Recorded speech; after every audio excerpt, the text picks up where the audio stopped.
Imagine a person named Alex who grows up in the United States, earning, saving, and spending money in US dollars almost every single day without ever questioning its value.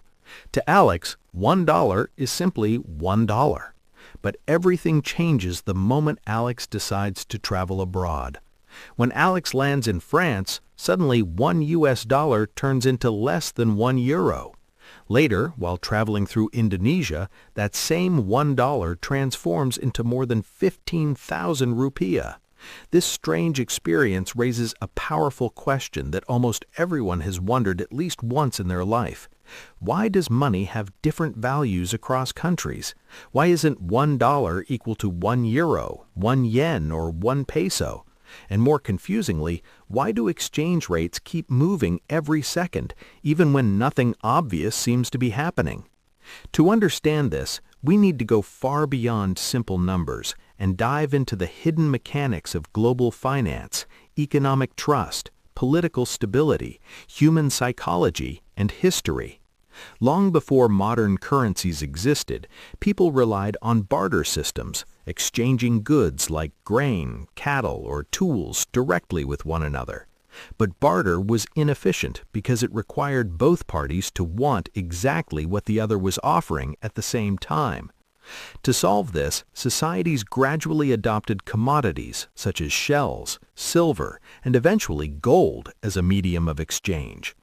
Gold became especially important because it was rare, durable, divisible, and universally valued. Over time, countries began issuing paper money that represented a claim on gold stored in government vaults, a system that became known as the gold standard. Under this system, currencies were stable because governments could only print as much money as they had gold to back it. This limited reckless money creation and kept inflation under control. However, as economies expanded, populations grew, and international trade exploded, the gold standard began to feel like a heavy chain restricting economic flexibility. Wars, economic depressions, and global crises forced governments to spend far more money than their gold reserves allowed. Eventually, maintaining gold-backed currencies became impossible. By the mid-20th century, most countries abandoned the gold standard entirely and adopted what we now call fiat money, a system where currency has value not because it is backed by a physical commodity, but because governments declare it legal tender and people collectively agree to trust it. Fiat money is powerful, but also fragile, because its value depends entirely on confidence. If people believe in a currency, they are willing to accept it, hold it, invest in it, and trade with it. If that belief fades, the currency can collapse rapidly. This is why supply and demand play a central role in determining exchange rates. When many people want a particular currency, whether to invest, trade, or store wealth, its value rises. When demand falls, its value drops. One of the biggest forces affecting demand is inflation. Inflation occurs when the supply of money grows faster than the supply of goods and services. When too much money chases too few products, prices rise and purchasing power falls. A currency experiencing high inflation becomes unattractive because holding it means losing value over time. Investors, businesses, and even ordinary citizens try to get rid of it as quickly as possible, exchanging it for more stable currencies or physical assets. History offers painful examples of this phenomenon. Zimbabwe once had one of the strongest currencies in Africa, but economic mismanagement, political instability, corruption, and uncontrolled money printing destroyed confidence in the Zimbabwean dollar. Inflation reached unimaginable levels, turning everyday purchases into logistical nightmares and rendering savings worthless. Eventually, the currency collapsed so completely that people abandoned it in favor of foreign currencies like the US dollar. This demonstrates a crucial lesson. Money only works as long as people believe it will hold value tomorrow. Another major factor influencing currency value is interest rates, which are set by central banks, such as the Federal Reserve in the United States or the European Central Bank in Europe. Interest rates determine the return investors receive for holding assets denominated in a particular currency. When a country offers higher interest rates, it becomes more attractive to global investors seeking better returns on bonds, savings accounts, or other financial instruments. To invest, those investors must first buy the local currency, increasing demand and pushing up its value. Conversely, when interest rates fall, investments become less appealing, capital flows out, and the currency weakens. However, high interest rates come with serious trade-offs. Borrowing becomes more expensive for households and businesses, slowing economic growth and potentially causing unemployment.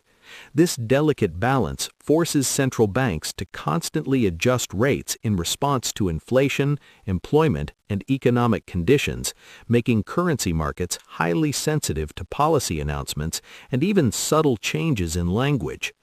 Beyond inflation and interest rates, a country's overall political and economic stability plays a massive role in determining currency strength. Investors prefer countries with predictable laws, stable governments, low corruption, and functioning institutions.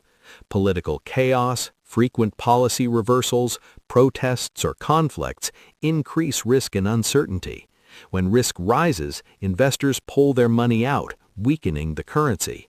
This is why countries that successfully attract foreign direct investment often experience stronger currencies.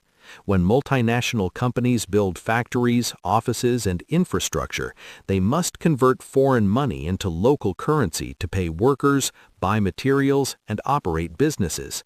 This sustained demand supports the currency over the long term. Trade dynamics also matter enormously. Countries that export large quantities of goods and services create global demand for their currency because foreign buyers must use that currency to complete transactions. Export-driven economies often benefit from this continuous inflow of foreign capital. On the other hand, countries that rely heavily on imports constantly must sell their own currency to buy foreign ones, putting downward pressure on their exchange rates. This is why some nations strategically aim for weaker currencies to make their exports cheaper and more competitive internationally. The global dominance of the U.S. dollar is closely tied to trade, especially in energy markets.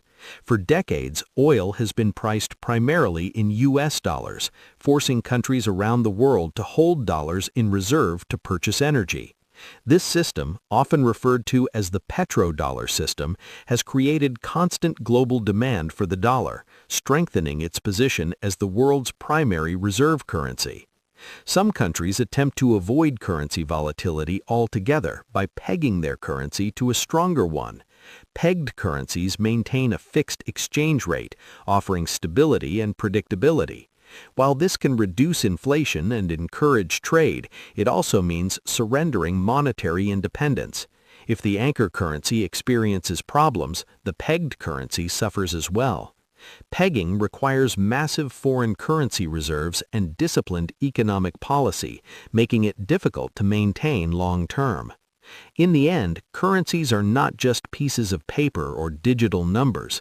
They are reflections of trust, productivity, governance, discipline, and belief.